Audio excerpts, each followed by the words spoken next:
The Taking of Pelham 123 was released in 1974 and was directed by Joseph Sargent and stars Walter Matthau, Robert Shaw, Martin Balsam, Hector Elizondo, and Earl Hindman, and is based on the book by John Gotti. The film tells the story of four armed men who hijack a New York City subway car and demand a ransom for the passengers. The city's police are then faced with a conundrum. Even if it's paid, how could they get away? I first became aware of The Taking of Pelham 123 through the Tony Scott remake that came out in 2009, and though I still have never seen that version, it's because of that movie I was made aware of the original film.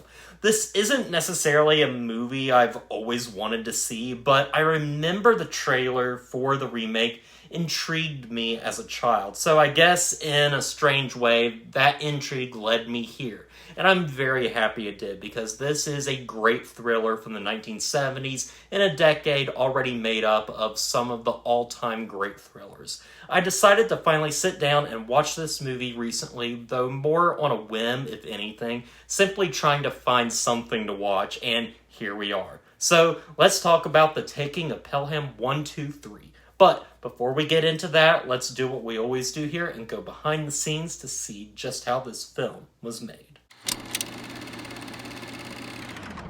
The book the film is based on was originally published in 1973 by John Gotti, in which the film rights were quickly snatched up. Gotti himself was a bit of a subway buff, and in a period of time where skyjackings were becoming more and more common, the subway was considered neither safe nor reliable. When the film entered into production, the Metropolitan Transportation Authority refused to cooperate, fearing that the film would work as a potential plan for someone to do their own hijacking. But screenwriter Peter Stone added fictitious elements to how the hijackers would do this to make it impossible for someone to know a play-by-play of how to attempt such a feat.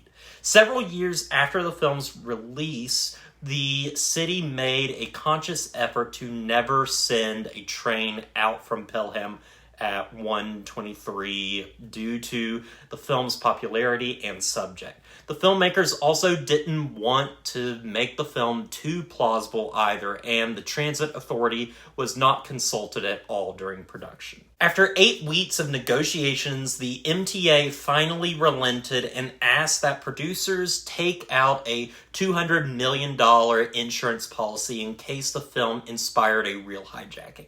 This was in addition to a $250,000 fee to use the track, station, and train cars. Before production began, the Walter Matthau character was also beefed up to be more of a major player.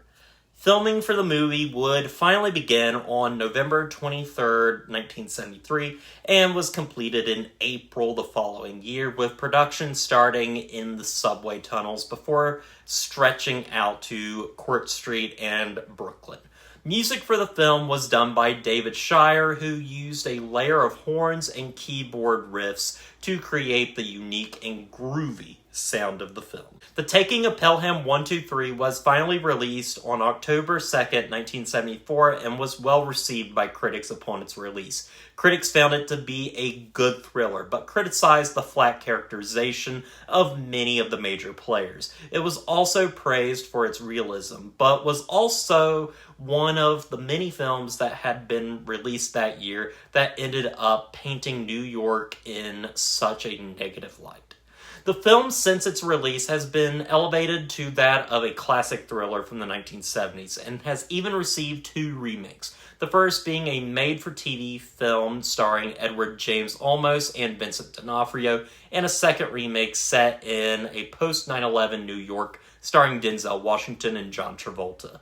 The movie has also left a bit of a legacy, with the color-coding naming of hijackers being a direct influence on the character names for Quentin Tarantino's first feature, Reservoir Dogs. Now, with all of that out of the way, let's go into my thoughts on the film.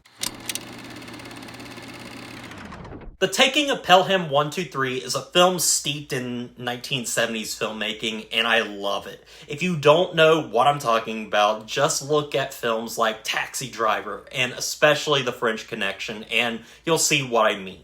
When I think of the 1970s, it's hard not to think of dirt and grime and a real rough and toughness to the pictures coming out at the time. It's a stark contrast to the films from the previous decades, which were these major studio pictures made up of all the glitz and glamour that Hollywood could afford. Enter the 1970s, and the glossy paint and safety of the studio system is stripped away for a new kind of filmmaking that's far more chaotic and much more real world in its presentation. This is where The Taking of Pelham 123 thrives. It's a dirty, rough, and at times mean film, but never quite reaches the same heights and cynicism as other films in this era. Still, the movie is characterized by its realism, coldness in subject matter, and character, and chaotic filmmaking that makes it feel real and places audiences right in the center of the real New York as it was in 1974. It's probably important to bring up the name Owen Roizman, as he's the one responsible for providing the lived-in images of New York life we see on screen. We see this in other films the famed cinematographer worked on, the two most notable being The Exorcist and The French Connection. While watching this movie, I couldn't help but get the vibes I got when watching The French Connection and the familiar lived-in quality of its cinematography. Let's look at the opening scene as an example of this cinematography. You look at what the film's trying to convey. The first thing we see are the dirty, crowded streets of New York City, a man exiting a cab and making his way into a subway station. It's a simple, real-world occurrence. There's nothing flashy in the way it's filmed. It just simply is, much like how real life just is. The music accompanying it also adds to not only the urgency in the scene, but does a great job of signifying the time and place. This is the now, or at least the now of 1974. The rest of the movie follows suit by giving us a taste of the everyday. Everything starts as normal. People board a subway train, a conductor is being trained his first day on the job, and on the flip side we have Walter Matthau's grizzled Lieutenant Zachary Garber, who goes about his day as normal, business as usual. And then it's all flipped on its head when four men decide to hold the train car at ransom. The film was made during the height of hijackings in the US between 1968 to 1979. Crime was higher than it had ever been in the city, and what does the film do so masterfully? It takes us from the glitz and glamour of old Hollywood and puts us into the cesspool of the real world. These things happened all the time, but even then, we see in the film how even our main character and even the people on the train, when they are told they are being hijacked, are in disbelief. These kinds of things don't happen, right? Wrong. This is the world of the 1970s, and these are films of the 1970s. Pelham transports you to a time and place where people are at their most vulnerable. The world seems like a safe place, and we come to find out that it's not the truth at all. This is the truth of cinema during this period of filmmaking, and this is the film's truth about our society. It's a reflection that reveals we cannot hide the violence anymore. It's happening right now at this very moment everywhere. To bring up a more recent example, we have the September 11th hijackings, which happen on a regular, normal day. The majority of Americans never saw it coming, but we also neglected to realize we live in a world where these terrible things can and do happen. In fact, when watching the film, the whole incident at first seems like a bad joke. As I mentioned previously, the commuters in the train car are in disbelief that they are being hijacked, even when they have a gun pointed right at them. This kind of thing just doesn't happen, or so they believe. Then we see this explored farther by looking at how those in charge see it. Those in charge don't want to take it seriously. They have all these other trains to deal with in New York underground, and this one hijacking just feels like an inconvenience. Then we move to the mayor, who is sick in bed and played for laughs as he tries to figure out how he's going to get the money to meet the hijackers' demands. Then we have the hijackers themselves, who have given themselves code names, which include Mr. Blue, Mr. Green, Mr. Gray, Mr. Brown. It's theatrical and gives the appearance that this is some sort of farce. Who would commit to such a theatrical crime as this? It's a bad joke, a very real bad joke. This is where I would say the film fully doesn't win me over. Everyone's disbelief in the situation at hand turns from a realistic kind of disbelief and verges on farcical comedy that breaks the reality of the film. It goes too far. It's one thing for your characters to reject the idea of a horrible situation, and it's another thing to reject it entirely when supporting a bad joke. I believe the film fails in this job by providing too much levity when it should be tightening its grip on you. Not to say that it doesn't do that. Peter Stone's script does allow for the intense moments to thrive, but the introduction of the bumbling, sickly mayor provides us with cheap laughs rather than levity to the intense situation. The script also fails in supporting its characters. There is a real lack of depth to any of the characters that is a real shame when you think of the dire situations they are in. The hijackers themselves, all disguised as similar middle-aged men with glasses and mustaches, lack in personality and feel as similar and stark as the names they are given. At least the film provides us with an interesting, even entertaining relationship between Robert Shaw's Mr. Blue and Walter Matthau's banana yellow wearing tie Lieutenant Garber. This is the only way in which the main villain stands out from the rest of the crowd of grays, greens, and browns by having him be the one in constant communication with our protagonist. And again, the only way we can tell Mr. Blue apart from the others is the recognizable sneezing he makes through the film, in which Lieutenant Garber always replies with Gesundheit. Perhaps there is even a connection we can draw between Mr. Blue and the mayor. Both men are sick, but one decides to be proactive and commit to his crime, while the other decides to stay in bed and let others do the job for him. If this is an intentional choice, then perhaps there's a larger conversation that one could have on those two. But back to Lieutenant Garber for a moment. At first, I didn't know how to take his character. Walter Matthau plays him so cool and relaxed that he almost came off as too bland to care for. But there's something that also works about the character too. He's one of the few proactive heroes of this film, trying to get these hijackers the funds they desire, but he's also at the mercy of time and the politics of giving these men what they want in New York that is failing economically. The relationship that builds between Lieutenant Garber and Mr. Blue is a fun one and ends up being the heart of the movie by the end. And it's more through watching these two actors perform expertly than anything to do with the characters themselves.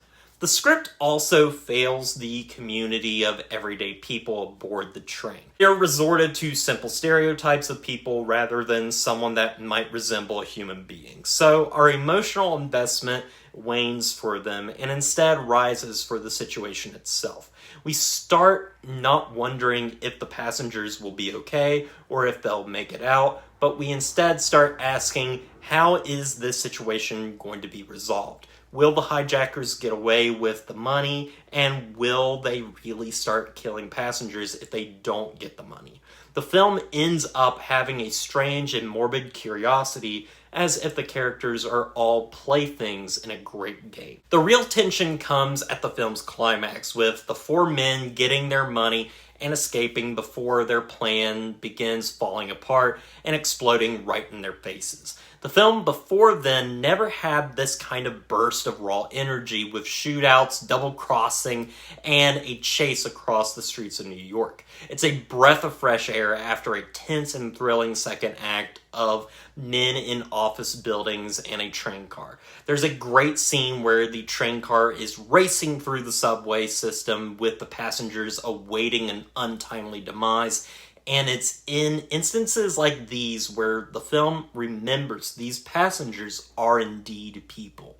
The film also ends up rewarding us with a fitting ending where justice is served in the most poetic way possible through a simple, familiar sneeze and the reply of Gesundheit. A fitting end to a great film. The Taking of Pelham 123 seeks to tell a story of the reality of everyday life in 1974 by showing us the worst tendencies and the madness of human beings and their nature. It's the kind of film that the 70s was made for. It's dirty, grimy, and cynical, but still provides us with optimistic heroes to root for. Performances across the board are great, with Walter Matthau and Robert Shaw leading the way with some captivating performances. But the film lacks in character and tonal problems that sometimes feel like a Saturday morning cartoon set in the realistic backdrop of a terrible situation. However, the movie is entertainment at its finest, with a pace that keeps you glued to the screen as you wait for the resolution to one of the best thrillers of the 1970s. There are thrillers of this era that did things better than Pelham 123, but perhaps the more lighthearted tone mixed with the realism of the era is the perfect match for good old-fashioned entertainment. And with all that said, I'm going to give The Taking of Pelham 123 an 8 out of 10. This is a great thriller that I think has a weak link in its script, but there's a lot to admire here and think on than it would seem at first glance. I wholeheartedly recommend this film to anyone that's interested in the bleaker new Hollywood films of the 1970s, especially if you're a big fan of The French Connection. In fact, I would say this works as a nice companion film to that one if you're interested. I'm also very interested to see the Tony Scott remake after seeing the original, and perhaps I will touch on that at a later time. But that's all I've got for you. If you've happened to see this film, what did you think about it? Let me know, and as always, don't forget to like, comment, and subscribe to the channel, and stay positive.